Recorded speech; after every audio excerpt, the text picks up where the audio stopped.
The DAV Department of Massachusetts provides free benefits counseling and claims assistance to veterans and their families with over 120 certified service officers across the Commonwealth. DAV has filed more than 13,000 claims and appeals for veterans. To support DAV of Massachusetts today, like we are across WRKO, and the vital service programs that they do, call 978-632-1985 or visit DAV5K.Boston. Right now, we are joined by the president and CEO of the DAV of Massachusetts. That would be Dan Stack. Dan, thank you for joining me here to close things out on our program, at least with the DAV. And it's not your first time on the show here talking to us about the DAV, but we always do appreciate it. No, Mike, it's a pleasure to be here. The Disabled American Veterans Department of Massachusetts is very grateful to the Armstrong Advisory Group, WRKO, the Financial Exchange, for all that they do in helping us get our message out about what the disabled American veterans in Massachusetts can do for fellow veterans in need. So talk to us, again, I know you've been with the DAV for a while, and we've heard several stories from other people that we talked to today about you and your work for the DAV. So give us the history. Talk to us about your career with the DAV. Well, I'm a United States Air Force. I was in from 1969 to 1973. I would say that my dedication to my fellow veterans started when I was on a medevac flight through Da Nang, and I was an ambulatory patient at that point in time, so I was kind of sitting up front on this large medevac transport.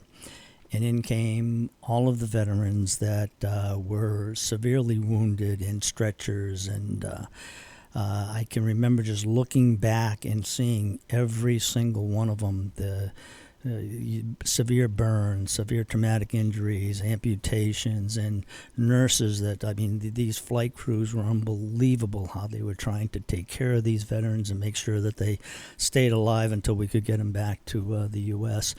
That always stayed with me. And so even though I ended up at the Chelsea Naval Hospital, it was the Disabled American Veterans that was there helping veterans and helped me. And those two combined is why I've dedicated over 50 years to working with the DAV. Mark Vonner was supposed to be here today as well. He's the CEO of Veterans Development Corporation, and I want to give him his time even if he can't make it today because I know he's been a huge supporter of over the years. Can you talk about his company and their involvement with the DAV and the 5K coming up? Sure.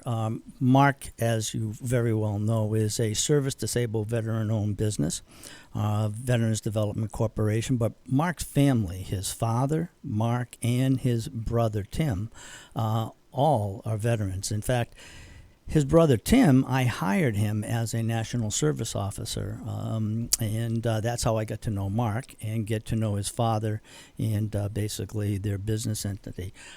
So Mark Vonner has been a supporter of the DAV for many, many years.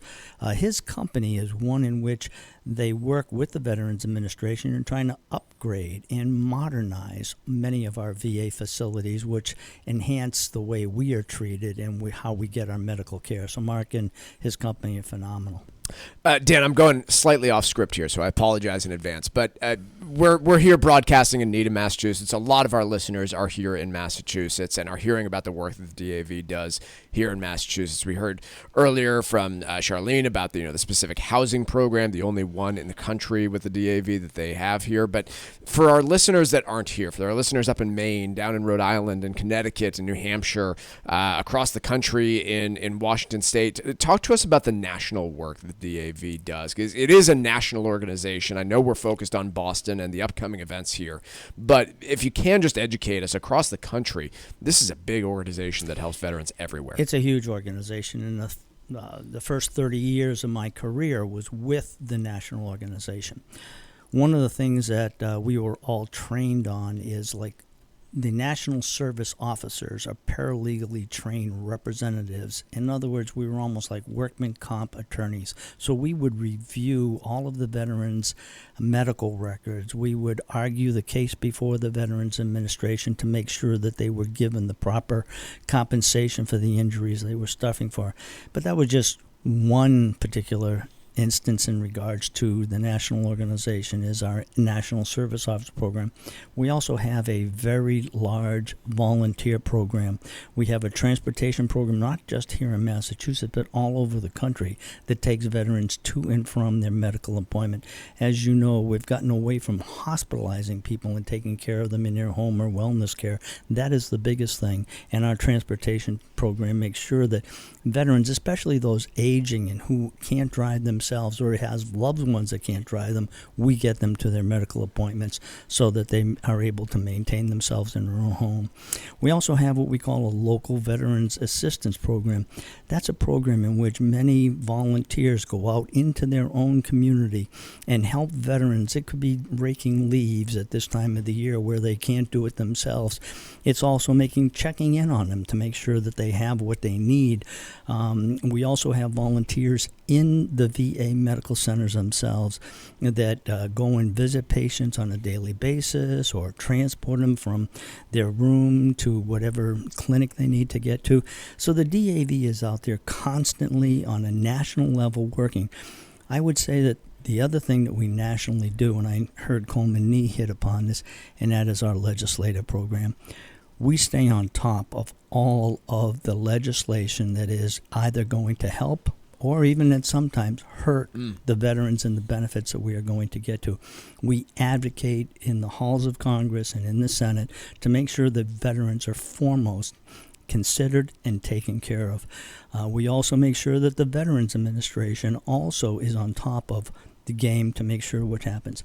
The national organization is phenomenal in what they have basically done, and that has filtered down to the departments throughout the country, especially to the Department of Massachusetts.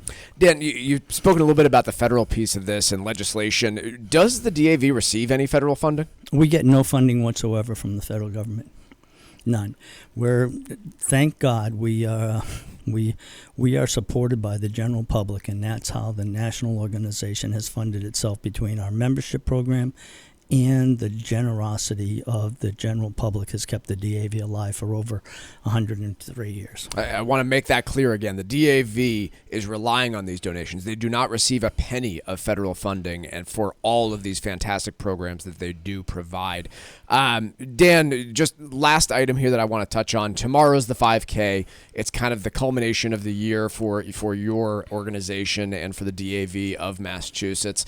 I know it's already sold out, so if you're looking to run it, sorry, sign up next year. But talk to me about the event, because I've been going for a few years. I love it every time, but I think it's more powerful coming from you.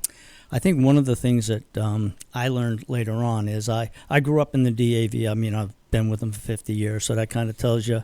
I mean, you're seeing the gray hair. Some may think I have a young voice, but it's getting to be a little bit older.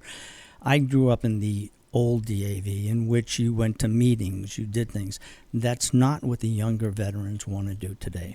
The younger veterans today want to take their family and enjoy an event, especially if it's around a veteran cause. And that's exactly what our DAV 5K has provided. You had Fred Tressler on a little bit ago, and he actually has made me aware of how we can reach out to veterans and make sure that they have an enjoyable time at the 5K. We've gone from, as he said, 100 veterans to over 400 veterans, but it's not just 400 veterans. It's 400 veterans and their families, and that is the key, bringing their family. And it makes me so proud when I see the young kids that are having their bibs and said, thanks to my dad, thanks to my grandfather, thanks to my brother. Those are the things that mean so much to me.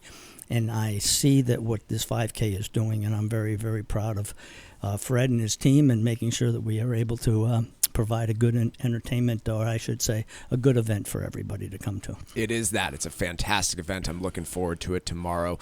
That is Dan Stack. He is the CEO of the Disabled American Veterans Department of Massachusetts. Join me to talk about the great work that they do, as well as the event coming up tomorrow. And if you would like to support the Disabled American Veterans Department of Massachusetts, call 978-632-1985. Once again, 978-632-1985, or visit dav5k.boston.